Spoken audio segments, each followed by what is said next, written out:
The cast of the Munsters series has brought audiences not only laughter but also warm moments through the image of an unusual but affectionate family. Behind the makeup and the brilliant stage are real people with their own lives, each carrying a journey full of twists, challenges, and unexpected changes. Now, as 2025 has come, let's look back at the journey they have traveled. Some have quietly retreated from the spotlight to live a peaceful life. Some have experienced personal events and losses, but there are also those who continue to pursue their passion, shining with their own mark. Join us in the little-known slices of everyday life, where quiet but inspiring stories are revealed. It is a story of determination, change, and how they continue their journey of maturity after leaving the Hollywood spotlight.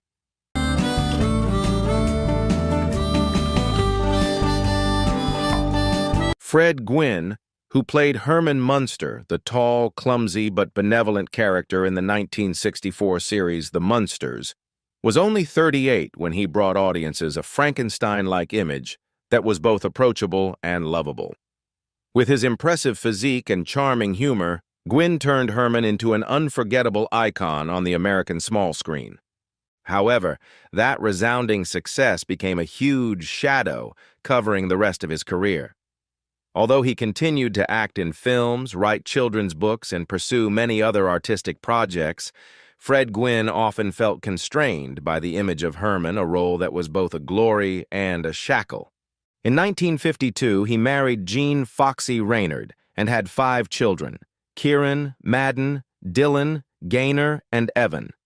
But the family's happiness soon cracked when their son Dylan unfortunately drowned as a child, a painful loss that left an unfillable void.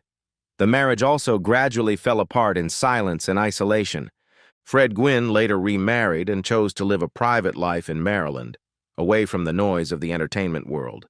His final years were associated with persistent illness, from chronic physical pain to a final battle with pancreatic cancer, which led to his death on July 2, 1993, at the age of 66.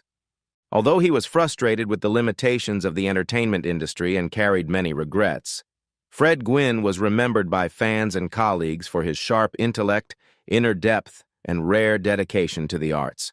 His estate, largely from copyrights and real estate in Maryland, is estimated at $1.7 million. Fred Gwynne's journey is not only the story of an actor attached to a classic role, but also a true slice of life, where behind the makeup and laughter is a quiet, profound, and strong person.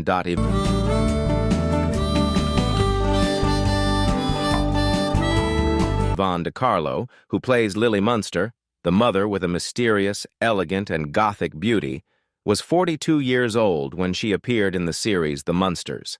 In contrast to Herman's adorable naivety, Lily is the embodiment of calm and sophistication, acting as the peaceful place and the heart of that strange family. With her captivating beauty and extensive experience from famous epic films, the role of Lily is not only a breakthrough that brings Yvonne's name closer to the general audience, but also a big shadow that makes it difficult for her to escape an image that has been deeply ingrained in the public's heart. Before becoming a television icon, Yvonne married stuntman Bob Morgan, a love that was once full of hope but gradually cracked after a serious accident that caused him to lose a leg during filming. That shock not only destroyed Bob physically, but also left many mental scars, gradually eroding their relationship. They had 2 sons, Bruce and Michael, but financial and life stresses later in life caused their relationship to fade. After her peak with the Munsters, Yvonne De Carlo's aura began to fade. She continued to appear in a few small films and regularly attended fan events, but the spotlight was no longer as bright as before. In her final years, she lived modestly in a small apartment in Woodland Hills, California, where she suffered several strokes before passing away on January 8, 2007, at the age of 84. Although once a highly sought-after star, Yvonne lived quietly in her later years, her remaining assets estimated at less than $100,000. A simple but respectful ending for the woman who once lit up the silver screen with her unique beauty and charisma. Yvonne De Carlo's legacy lives on, not only through her iconic image of Lily Munster, but also through the resilience and unmistakable elegance she brought to every role and every aspect of her life.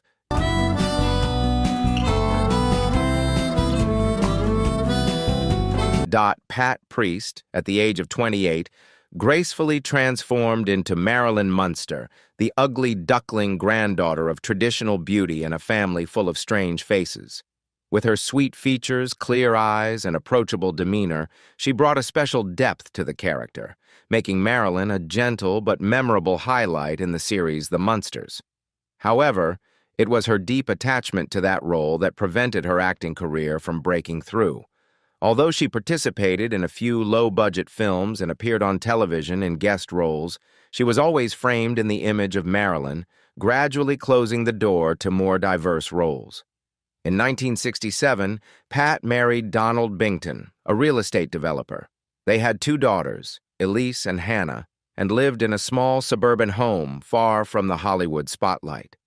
But after years of seemingly peaceful marriage, the marriage gradually fell apart, mostly due to a breakdown in trust. They eventually quietly separated in the 1980s, leaving behind many regrets. After the divorce, Pat Priest did not remarry but chose a quiet and private lifestyle. She found solace in painting and spent much of her time caring for her sick sister. Occasionally, she still appeared at fan events but openly admitted that she felt forgotten by Hollywood, a feeling familiar to artists who were once associated with a classic role. Currently, at the age of 88, she lives peacefully in Salt Lake City, Utah. Her life is not lavish but full, with income from royalties, real estate, and paintings. Her assets are estimated at $600,000. Although he has long since left the stage, Pat Priest still lives in the memories of his fans, as a gentle, pure, and affectionate symbol through the image of the gentle Marlon of yesteryear.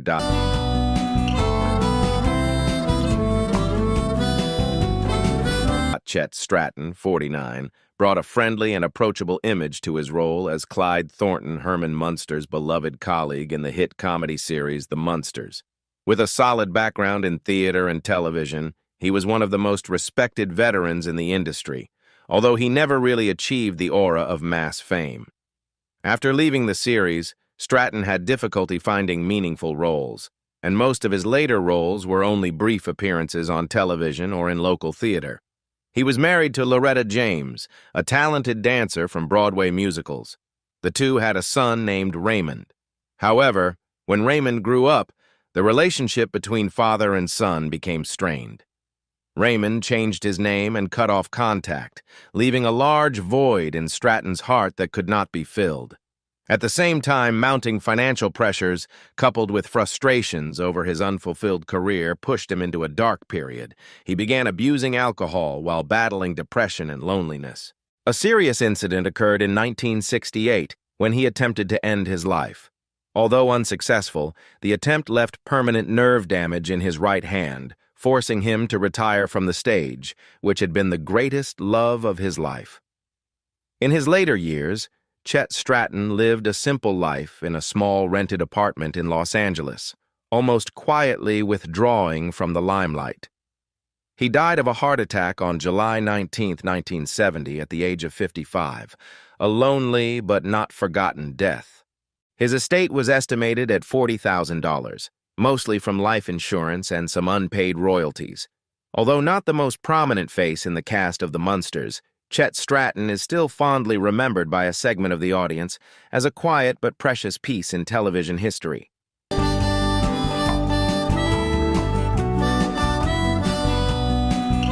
Harvey Corman, 42, made a brief but memorable appearance in The Munsters, playing a psychiatrist with his trademark comedic style.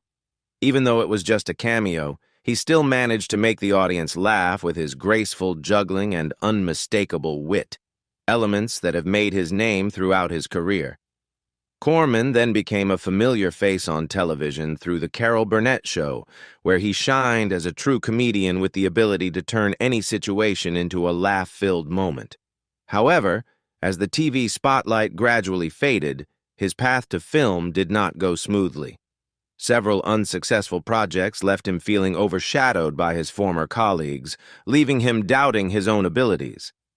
In his personal life, Corman is married to dancer Donna Ellert and has 2 children, Maria and Christopher. However, the hectic pace of life and negative rumors led to the dissolution of their marriage in 1977. His relationship with his children was also not very smooth, largely due to the long distance and difficult-to-heal emotional gaps. In his later years, Harvey Corman lived a quieter life, rarely appearing in public. He faced many health problems, the most serious of which was an abdominal aortic aneurysm, the disease that took his life on May 29, 2008, at the age of 81.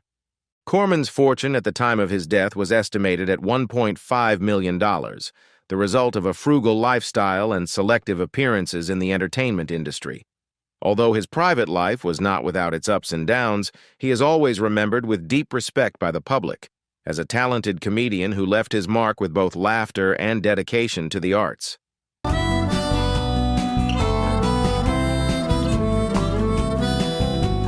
Al Lewis, who played Grandpa Munster with his mischievous eyes, quirky looks, and characteristically talkative voice, was 41 when The Munsters first aired. His character, a unique blend of old-school vampire and mad scientist, quickly became a pop culture icon, winning over audiences with his charm and wry humor. However, his huge success was a double-edged sword. He was stereotyped as a monster grandfather, which led to a slowdown in his acting career and strained relationships within the cast. After leaving Hollywood, Al Lewis was not afraid to branch out into new areas. He became an independent politician with many notable statements and tried his hand at the restaurant business, although most of his projects did not achieve the success he had hoped. In his personal life, he married actress Karen Ingenthron. Their marriage lasted for many years, but was not without its ups and downs. Disagreements in lifestyle and views meant that they often lived apart, although they remained husband and wife. The couple had 3 sons, but family tensions, especially over finances and Lewis's lack of presence, caused the father-son relationship to become distant over time. In his later years, Lewis faced serious health complications after a series of strokes. He lived in a state of need for special care and almost completely withdrew from public life. On February 3, 2006, he passed away at the age of 82. His estate was estimated at $250,000, a modest figure due to the effects of debts and prolonged legal costs. Although he felt forgotten by the industry that had once brought him to the top, Al Lewis was always fondly remembered by audiences. He was not only the quirky Grandpa Munster, but also a symbol of a unique era of television where the eccentric could be strangely endearing.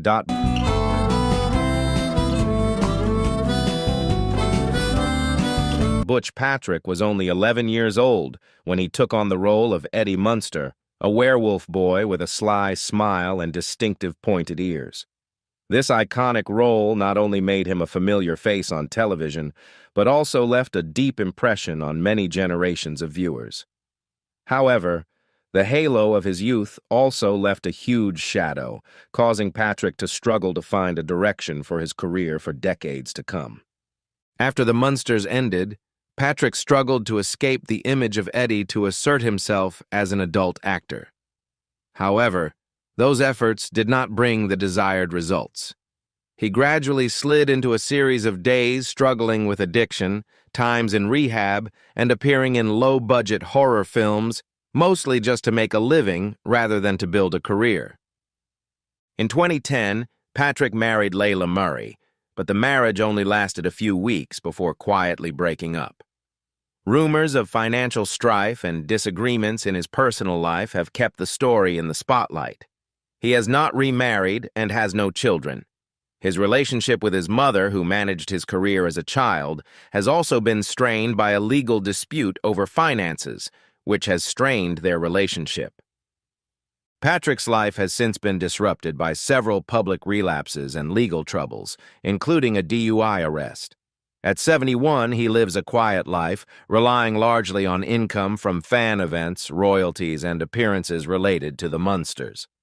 Although he claims to have maintained sobriety, Those close to him say he has become increasingly reclusive and withdrawn from the public eye. His current net worth is estimated at $400,000, much of it from selling memorabilia and attending nostalgia events. Despite his many attempts to rebuild his life, the image of the young Eddie Munster still accompanies Butch Patrick as an inseparable part of him, both a mark of the past and a shadow that is not easy to shake off.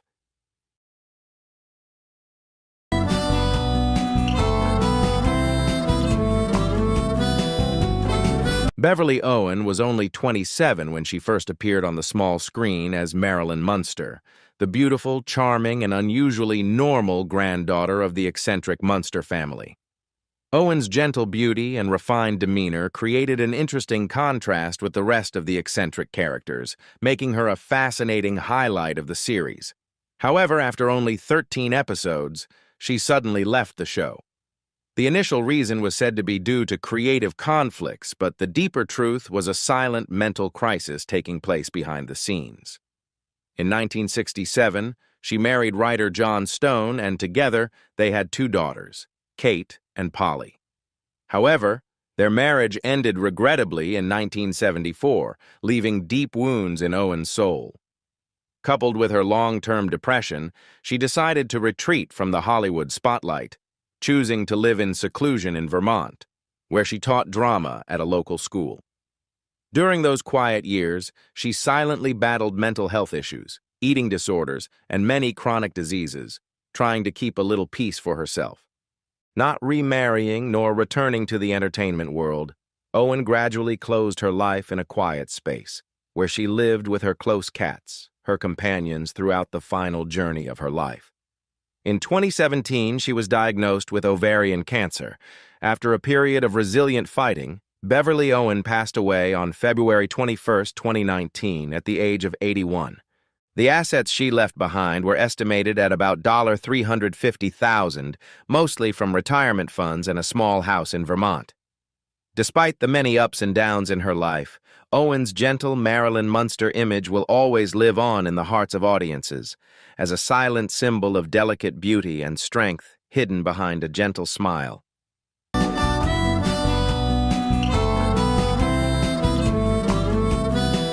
Paul Lynde, who brought laughter as Dr. Dudley, the nearsighted and confused doctor of Herman Munster, was only 38 when he took on the role in The Munsters. With his trademark wit, sharp acting style, and rare comedic charm, Lynde quickly made a mark on television audiences and had an admirable career. However, behind the bright lights of the stage, his personal life was a series of lonely days and constant internal struggles. Never married and childless, Lynde often poked fun at his single life on television. However, hidden behind the humorous stories was a man who struggled with depression and emptiness in relationships. The distance from his conservative family in Ohio, largely due to his concealed personal emotional tendencies, made his loneliness worse, pushing him into a spiral of alcohol as a way to soothe his unspoken wounds. Despite his many passionate relationships, none of them could last long with Lynde, due to his emotional instability and the effects of his long-term addiction. By the late 1970s, his career was in decline after a series of public scandals, including arrests.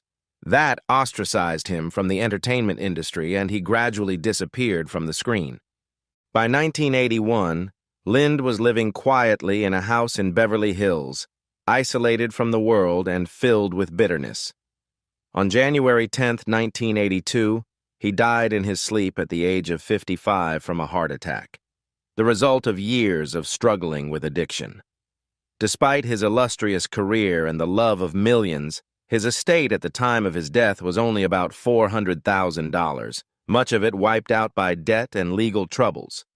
Paul Lynde left behind a brilliant artistic legacy, but also a sad story about the dark corners of fame, where laughter is sometimes just a veil for deep loneliness.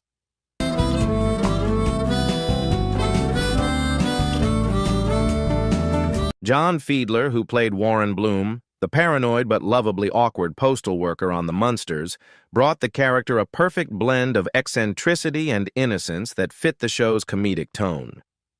Though widely known for voicing Piglet in Winnie the Pooh, Feedler had a soft voice and reserved demeanor, but his life was filled with emotional turmoil. Although he married his high school sweetheart, June Masterson, their marriage could not survive the loss of their only child, Matthew, to leukemia in 1968. The tragedy devastated them, sending them into a deep depression. Feedler, grief-stricken and disoriented, turned to work as a way to escape his feelings of emptiness, continuing to take on supporting roles in search of emotional and financial stability. He became a familiar figure, often walking around studios alone, speaking his own lines, seemingly never out of Matthew's shadow. His career slowed in the 1980s, leaving Feedler to rely on modest paychecks. On June 25, 2005, he died at the age of 80 of cancer, living alone in a nursing home with no family by his side. His estate, approximately $650,000, was given largely to children's health charities, named after his son. Despite his life of profound loss and great challenges, John Feedler remains a memorable figure in the entertainment industry. Especially for those who loved his distinctive voice and his charm in animated films, Feedler will forever be a part of the hearts of fans.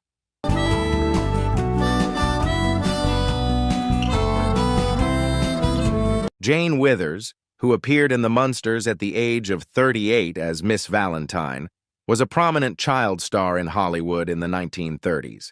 She made her mark in her short-lived role as an eccentric but warm-hearted visitor to the Monster House. However, throughout her adult life, Withers struggled to escape the child star image she had once carried. Withers had 2 marriages. Her first was to businessman William Moss, with whom she had 2 daughters, Margaret and Leah. She then married director Kenneth Owen, but the marriage ended in pain due to her husband's repeated infidelity. In the 1970s, Withers was involved in a public custody battle that resulted in her losing custody of one of her children, a pain she never forgot. Her later life was plagued by loneliness, paranoia, and anxiety symptoms, especially after she suffered a home invasion in 1993.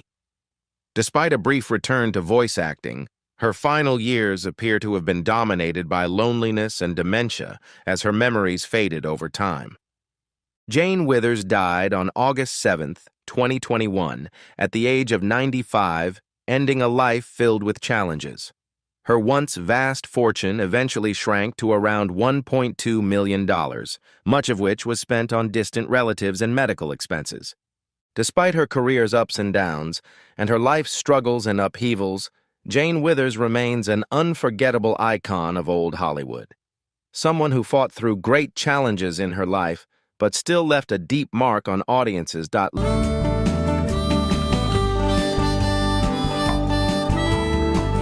Louis Nye, at 39, played Dr. Dudley in The Munsters, bringing a certain chaotic charm and awkwardness to his character, creating a distinctive comic image. A talented improviser and comic icon, Nye had his moments in variety shows. However, his career after The Munsters was unstable, as he was often associated with neurotic or comic roles, which prevented him from pursuing his dream of taking on more serious roles. Nye married Broadway dancer Edie Connors in 1953, and they had a son, David. However, their marriage grew distant as David became isolated due to Nye's strict parenting and long absences. Although the relationship lasted into the 1980s, their love faded, and Edie lived apart in their home. Nye's career also declined, and he suffered financial hardship due to failed investments in theatrical projects. In 1999, Nye suffered an accident that left him partially paralyzed, leading to chronic pain and isolation in his later years.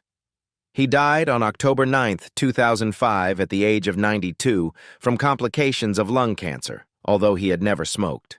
His estate, decimated by medical bills and poor financial planning, was estimated to be worth only $300,000 at the time of his death. Much of it was consumed in a protracted will dispute between his son and his wife. Although Nye's life and career didn't quite turn out as expected, he is still remembered as a part of a legendary show, an actor who brought memorable comedic moments to fans.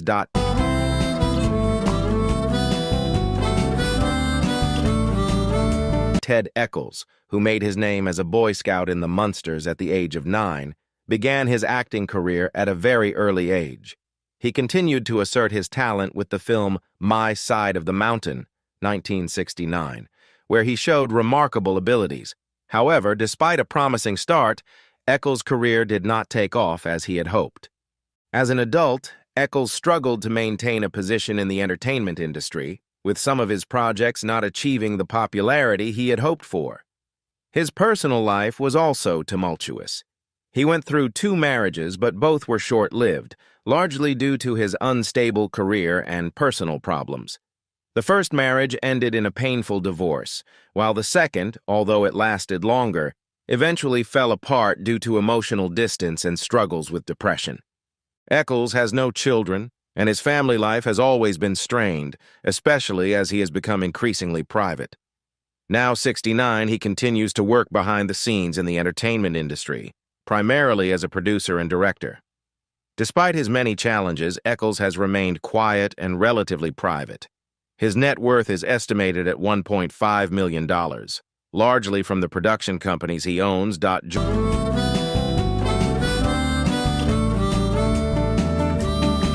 Joyce Jameson, who was just 37 when she took on the role of the eccentric Mrs. Dismy in The Munsters, was a talented actress whose notable roles in The Andy Griffith Show and The Apartment, 1960, helped her build a promising career. However, her personal life was not without its ups and downs. Jameson had 3 marriages, but lasting happiness seemed to elude her. Her first ended in heartbreak due to her husband's alcoholism, and her second marriage was marred by infidelity. Despite her distinguished acting career, the challenges of her relationships left a deep mark on her, leaving her mentally and emotionally challenged, sometimes feeling lost. She had no children, and this left Jameson without family support in her later years. Her career gradually waned over time as she was forced to accept small, unnoticed roles. Joyce Jameson died on January 16, 1987, at the age of 59, from complications of a long illness. Her estate was estimated at $1 million, much of it comprised of valuable Hollywood memorabilia that she collected throughout her career.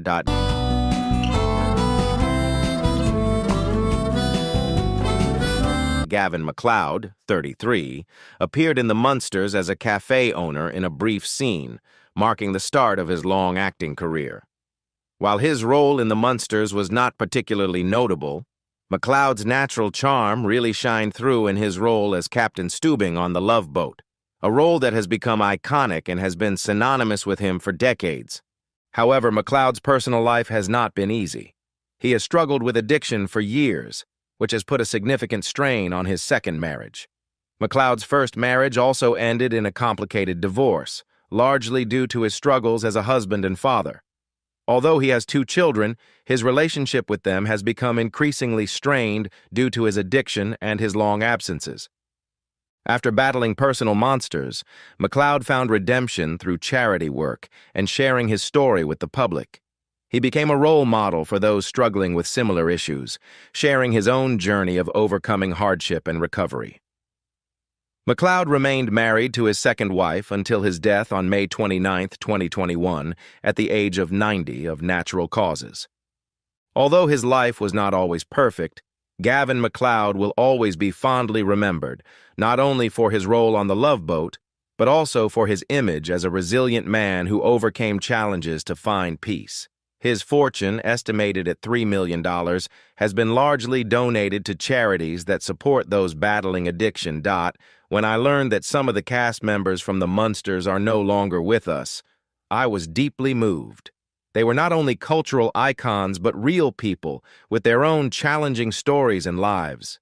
Their passing is a huge loss for the fans and community who love the show. However, their legacy, memorable roles, and their impact on the entertainment industry will live on forever. If you also love The Munsters and want to know more about other interesting stories, don't forget to leave a like, subscribe to the channel, and hit the notification bell. Thank you for joining us and supporting us. Forget the glamour you once thought of Hollywood. In its heyday, stars were more than just bright lights. They were raging fires, burning between the lights and the shadows. Behind the scenes, there were buried secrets, spirals of addiction, and scandals that nearly swept away the entertainment industry. These are the stories of 15 actors who were not only famous but also disruptive, people who defied convention, turned the rules upside down, and left Hollywood speechless. Some were strong enough to survive, some were tragic enough to make it, but all left behind some of the most powerful legends in cinema history. Get ready. After this list, your view of Hollywood will never be the same.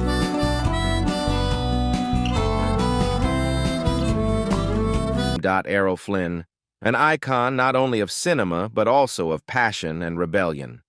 With his strong chin, charming voice, and irreverent demeanor, he quickly became the ideal model of the adventure hero on the screen. But behind the halo was a life more dramatic and chaotic than any role he had ever played. Entering the 1940s, Flynn's real-life stories began to overshadow his career. Lavish parties, controversial relationships, and countless rumors surrounded him, gradually breaking down his hero image. The public no longer saw just a talented actor, but also a character who lived outside the box. Flynn once proudly declared, "I love old whiskey and young women," a sentence that partly revealed his daring and reckless lifestyle. His mansion was rumored to be a place of many secrets, with hidden rooms for private meetings, stories that added to the mystique surrounding him. Many rumors also linked Flynn to unexplained wartime activities, from ambiguous relationships with foreign powers to contacts with unknown purposes. Although never confirmed, these stories only added to his image as a fascinating and contradictory one. In his later years, Flynn gradually became exhausted after a series of days of living beyond his limits. He died at the age of 50, leaving behind a divided legacy, one part a shining example of art, the other a reminder of the price of unbridled freedom and unattainable fame.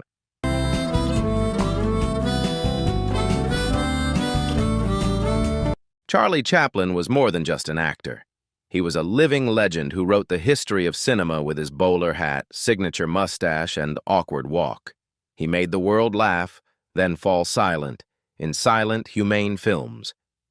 But behind the smiles and the spotlight was a man full of contradictions and a private life that shocked Hollywood. At age 35, Chaplin married Lita Grey when she was 16. A relationship that quickly became a public tragedy, rife with controversy over control and deep disagreements. Soon after, he was embroiled in a high-profile lawsuit with actress Joan Barry. Despite a DNA test showing that he was not the father, Chaplin was ordered to pay child support, a media frenzy that rocked his once lovable image. Then, politics entered his life. During the height of anti-communism, Chaplin was suspected of being leftist. In 1952, when he left the United States for Europe, he was refused permission to return, despite having spent much of his life creating and contributing to American cinema. He had never been granted citizenship. "I am just one thing, a clown," he once said. But behind that simple title was a life of ups and downs, with cracks in his reputation and hidden corners that not everyone saw.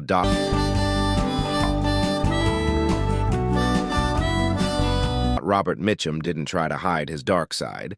He embraced it as an integral part of himself. With his lazy eyes, his deep, half-smoked voice, and his irreverent demeanor, Mitchum didn't just play the rebel, he embodied it in real life. In 1948, he was arrested at a Hollywood party for drugs, an incident that could have ruined his career. But Mitchum's response stunned the public. He simply shrugged. "It's like getting arrested for holding a beer can." It was a light-hearted remark that became an immortal statement of character. Despite his brief stint in prison, Mitchum was not defeated. On the contrary, the scandal propelled him to iconic status. Hollywood realized his unruly nature didn't make him scary, it made him irreplaceable. He was known for his barroom brawls, his fistfights with directors, and his habit of breaking scripts when he didn't feel right. Mitchum doesn't like the rules, but he always knows how to keep people watching his every move. When asked how he differs from his on-screen anti-heroes, Mitchum simply smiles. I don't shoot people. The answer is short, cool, and completely Mitchumian. No frills, no excuses. While many stars strive to maintain a flawless image, Mitchum moves like a wild wind, bringing chaos and irresistible charm with him. He lives like he has nothing to lose, and somehow that makes him immortal.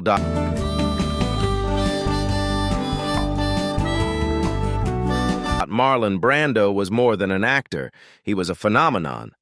When he appeared in A Streetcar Named Desire, he didn't just walk into the scene, he seemed to shake the screen.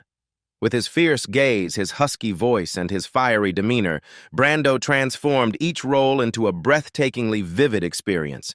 Brando was the embodiment of innate talent and a torn soul. He lived in a way that no one could teach him, no mold could bind him, and it was this unruliness that made him irresistible. But behind the aura was a man full of contradictions, hot-tempered, unpredictable, and always on the border between genius and chaos. His personal life read like the plot of a sad movie. Brando had a complicated love life that defied conventional norms. The harsh events in his family left him with unhealed wounds, and perhaps that pain was the fuel for his heart-wrenching performances. Brando was not afraid to rebel against the system. He dared to refuse an Oscar for The Godfather as an act of protest against social injustice. It was not a trick, it was a statement from an artist who never compromised. His co-stars called him a storm, one moment passionate, the next as cold as a lake. Brando lived as if every day was a battle with himself. But that was also what made it impossible for the audience to look away every time he appeared. Because in every look, every breath, there was a soul struggling and burning right before our eyes.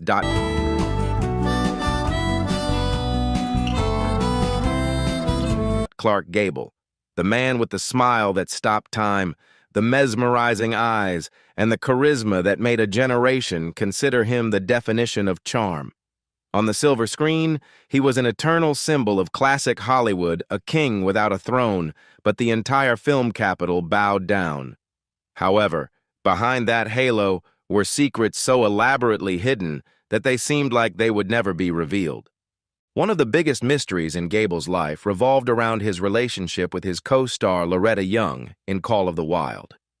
Years later, Loretta revealed that a serious incident had occurred during filming, leaving her pregnant in an extremely awkward situation. To avoid a scandal that could ruin both their careers, the studio arranged it. Loretta disappeared from Hollywood for months, then returned and adopted her own child as if nothing had happened. That was just the tip of the iceberg. Gable was also involved in a series of tumultuous relationships, many of them controversial because they involved married women. MGM was like a crisis management team at the time, quietly covering up, and doing everything possible to maintain the image of the perfect man that the public worshipped. As one former industry insider put it, just keep the press quiet and the police out of the way, everything will be fine. Rumors that some close friends, even big stars like Katharine Hepburn, considered going public but chose not to, only added to the sense that something was never said. To audiences, Gable was always Rhett Butler, proud, mysterious, and unstoppable. But behind that flawless exterior was a man who was experienced, conflicted, and carried wounds that the spotlight could never erase.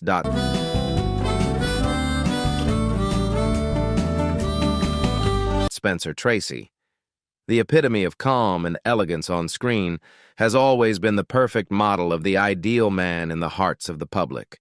With his deep eyes and dignified demeanor, he has conquered millions of viewers through each role. But behind the screen, his real personality is much more complex and contradictory. Tracy lives a double life. On the one hand, he is a devout Catholic who always refuses to divorce his wife, whom he married early. On the other hand, he maintains a close relationship that has lasted more than 20 years with the star Katharine Hepburn. They have never publicly announced that they are a couple, simply best friends in front of the media. But in the industry, everyone understands the truth behind that silence. He has also struggled with addictions, especially alcohol, a battle that has never really ended. At work, Tracy is an excellent actor, professional and charming.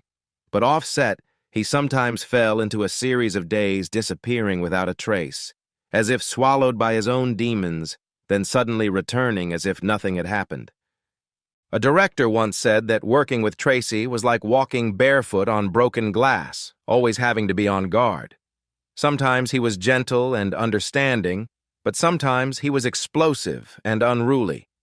And throughout that journey, Katharine Hepburn, the woman who was quietly attached to him, was always a support behind the scenes, even though she had no official status.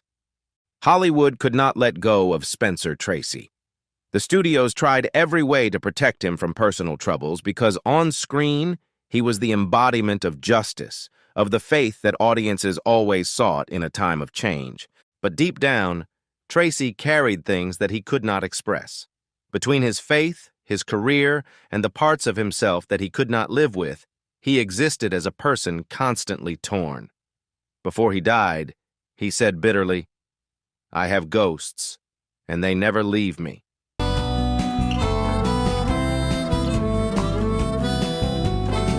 John Barrymore, the name that once made the theater and film world respect, was not only an actor, but also an icon of the era. Born into the famous Barrymore family, he possessed an aristocratic temperament with a voice and charisma that conquered every audience. In the 1920s and 30s, he was known as Prince Hamlet, the embodiment of the peak of performing arts in the Golden Age. But behind that halo was a tragedy that was quietly forming. When the stage lights gradually dimmed, another John Barrymore emerged, lost, lonely, and increasingly out of control. Initially, he was the embodiment of Hollywood glamour, lavish parties, flamboyant style, and wit that captivated everyone. But over time, that halo faded, giving way to a breakdown. He forgot his lines, arrived on set in an erratic state, and sometimes even disappeared completely without an explanation. Friends tried to hold him back, but Barrymore seemed to drift away from the circle of those who loved him. Stories about him grew stranger, jokes that no one understood, days spent isolated among strangers. The home that had once been his home became a world of chaos. From starring roles on stage and screen, he gradually appeared in supporting roles to pay off debts, roles that no longer had the aura of the past. A producer once bitterly exclaimed, "John is the only man I have ever seen who can drink his legacy dry."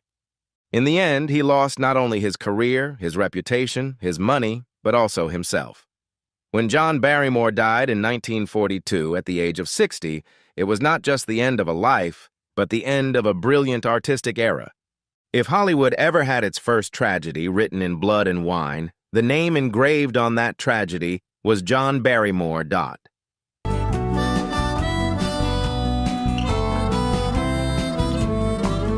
In the early 1920s, Rosco "Fatty" Arbuckle was one of Hollywood's biggest stars.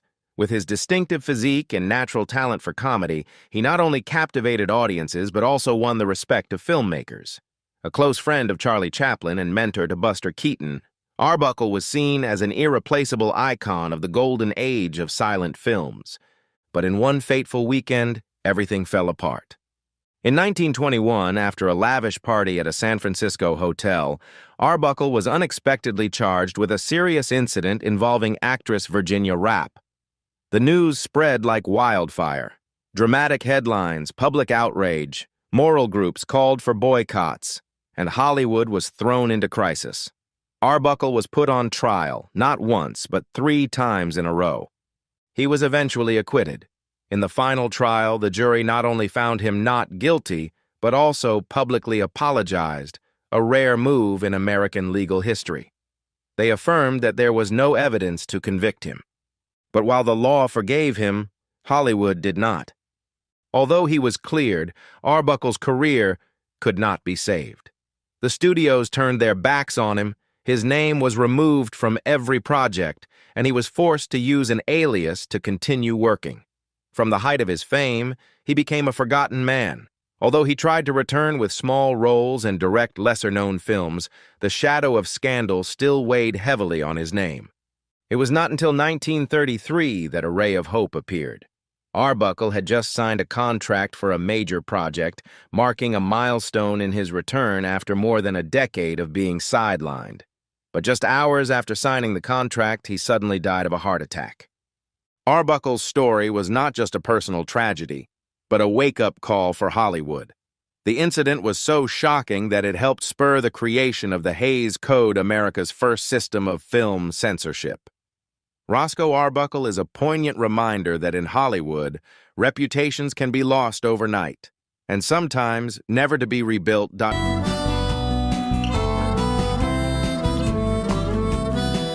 George Reeves was an irreplaceable icon for a generation.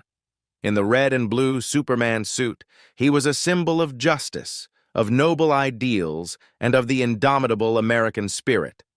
Children across America idolized him, and adults saw him as a familiar and safe face on the small screen. But behind the halo was a life of turmoil and an ending that shocked Hollywood. On the morning of June 16, 1959, George Reeves was found dead in his bedroom at home, with a gunshot to the head. Police quickly ruled it a suicide, but almost immediately many began to have doubts. Those close to him insisted that Reeves did not appear depressed. On the contrary, he was actively preparing for new projects and even planning to marry his young lover. What made the suspicions even more complicated were his past relationships. Reeves had a years-long affair with Toni Mannix, the wife of a high-ranking MGM executive who was rumored to have connections to the underworld. When Reeves ended the relationship and began dating someone new, strange things began to happen. He felt stalked, often appeared insecure, and once confided that he wanted to leave Hollywood forever. On the night of the incident, while gunshots rang out from upstairs, those downstairs did not immediately respond. When the police arrived, the crime scene raised even more suspicion. The gun had no fingerprints. Reeves had no traces of gunpowder on his hands, and many details seemed to contradict the suicide theory. Theories abounded. Was it a jealous murder, an elaborate revenge plot, or a conspiracy whose truth was buried with the people involved? George Reeves, once a symbol of hope, died alone, with many unanswered questions. As one reporter wrote poignantly, "He saved the world, but no one could save him."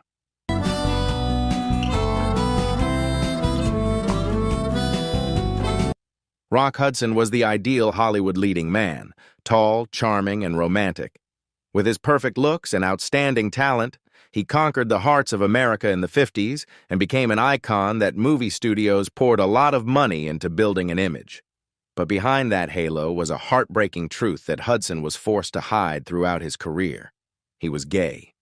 At that time, this could not only ruin his career, but also destroy all the images that Hollywood had worked so hard to create. Therefore, the film industry created a fake life scenario for him. A fake marriage was staged, his image was strictly controlled, and Hudson had to accept silence, not revealing anything that could affect his reputation. Hudson once shared with a close friend, "I just want to be loved, but I have to pretend to be someone else all my life to survive." He lived in fear, not only from the industry, but also from himself. His closest relationships lived in the shadows, unacknowledged and unacknowledged. That all changed in 1985, when Hudson decided to break his silence. He became the first celebrity to publicly announce that he had AIDS, a courageous act that shocked the nation. At the time, AIDS was misunderstood, stigmatized, and not talked about publicly. But for Hudson, it was an inevitable reality. When the news became public, his fans were shocked. Some felt betrayed, while others admired his courage. No matter how you look at it, no one can deny the powerful impact of that moment. Hudson's death just a few months later opened a major conversation in America about AIDS, homosexuality, and the pain of stars forced to live fake lives, playing the roles society wanted them to. Rock Hudson died, but his final performance, his true self, became one of the most powerful and influential moments in Hollywood history. As one quote puts it, "He played an icon all his life, but in the end, it was his true self that changed the world."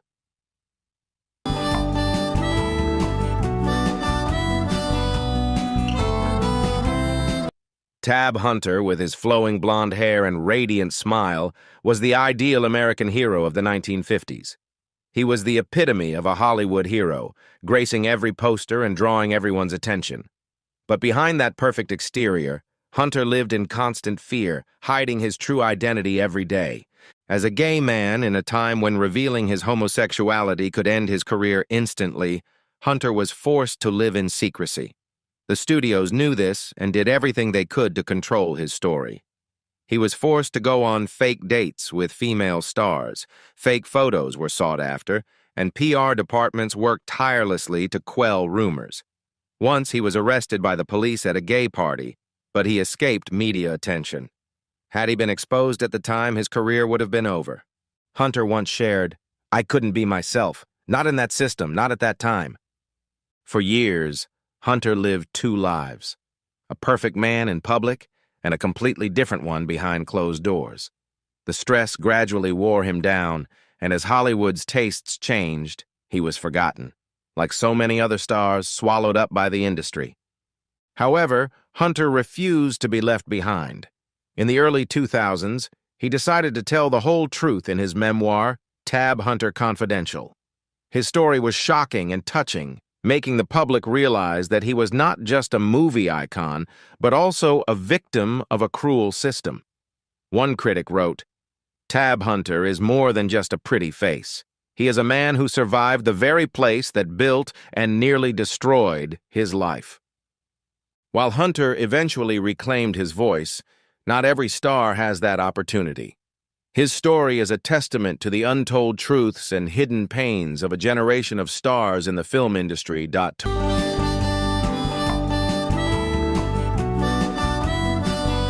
Tony Curtis, with his charming looks and brilliant acting talent, was once one of Hollywood's brightest stars. He was the epitome of the Hollywood dream, with memorable roles in hits like Some Like It Hot and Spartacus. But behind the glamour lay a troubled and dark life. Curtis was so obsessed with fame that he never felt satisfied, and his obsession eventually led him into a world of partying, casual affairs, and eventually drug addiction.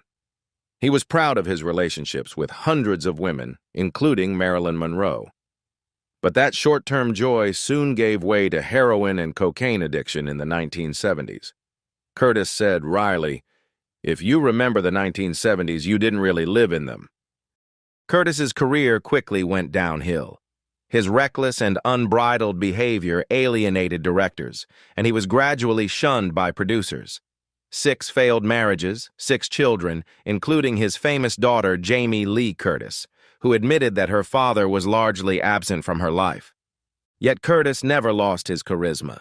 In interviews, he remains a charming storyteller, self-aware of his turbulent life. "I've turned my life into a circus, and sometimes I forget who's running the show."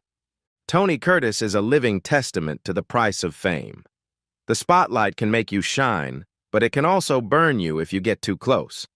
While Curtis struggles with the wounds of life, another star is slowly crumbling from within, lost between the glitz of Hollywood and the invisible pressures of his own.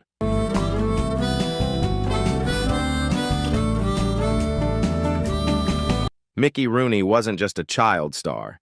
He was the first child star to truly dominate Hollywood. In the 1930s and 1940s, with his Andy Hardy films, Rooney became the most powerful name at the box office. At that time, he was even the highest-paid actor in America, despite not being old enough to drink. However, behind that dynamic, smiling exterior was a soul that was never at peace. Rooney married 8 times to famous stars such as Ava Gardner, but none of the relationships lasted. His personal life was a series of tragedies full of jealousy, infidelity, and scandals that constantly filled the newspapers. Rooney blew millions of dollars on gambling, wasteful spending, and bad investments. Not only that, he was betrayed by his own family. In his twilight years, Rooney accused his own children of abusing and embezzling his money. On set, he was an unpredictable genius, sometimes cheerful and lively, sometimes hot-tempered, putting directors on edge.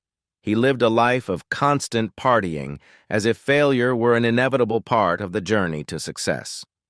"I never had a childhood, I just had a career," Rooney once said.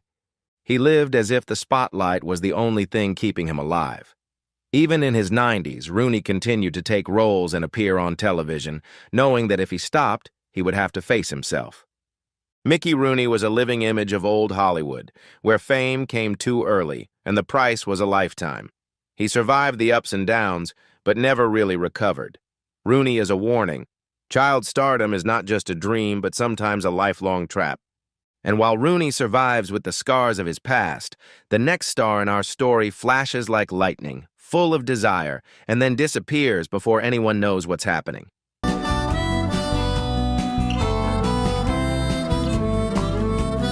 James Dean only made 3 major films, but they were enough to make him an immortal legend.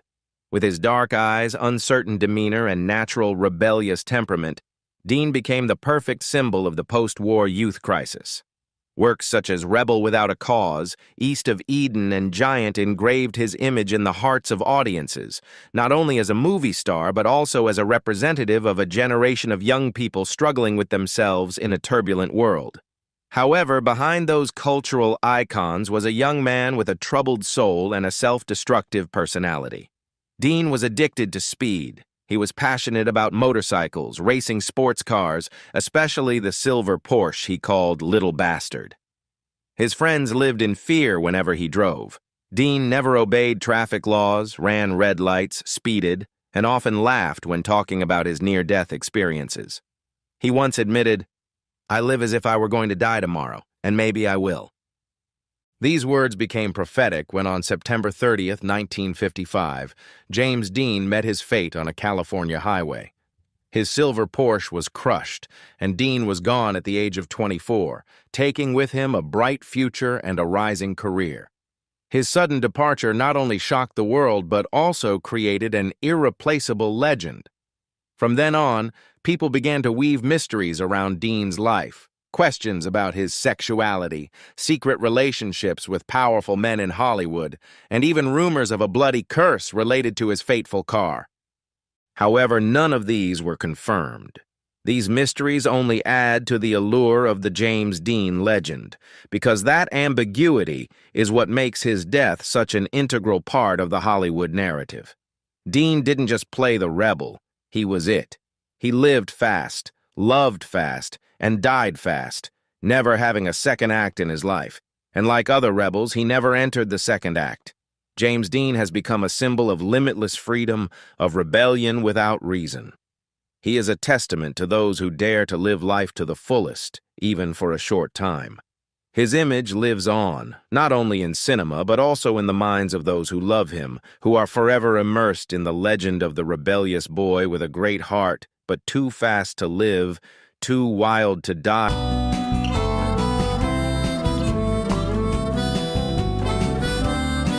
Warren Beatty was more than just a star.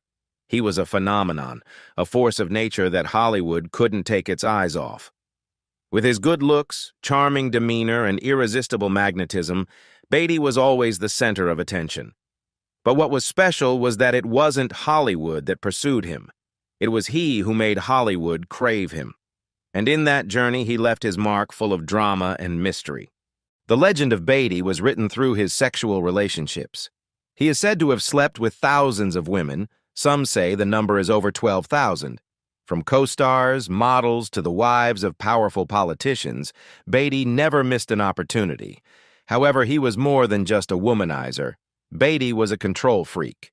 On set, directors would often fight with him, because if a scene wasn't to his liking, production would be shut down until he was satisfied. Although Beatty's relationships were often fleeting, there was one rare exception: a 9-year relationship with Annette Bening. This came as a shock to those who knew him, because Beatty was once the most elusive man in Hollywood. One actress once said, "I've never met anyone more charming or more dangerous." Beatty didn't just have the ability to make or break a movie with a phone call. He understood the power of Hollywood and used it to create his own legend. Sometimes for his art, sometimes for his own ego. With Beatty, there was no room for accident or burnout. He continued his work, always drawing new energy from his thirst for control and his desire to be the center of attention whenever he walked into a room. For in old Hollywood there were fallen stars, but few could rein in chaos like Warren Beatty. Thank you so much for watching this video. Don't forget to like, share, and subscribe so you don't miss out on future videos about stars and other interesting stories. If you have any thoughts or questions, don't hesitate to leave a comment below. We look forward to hearing from you. Thanks again, and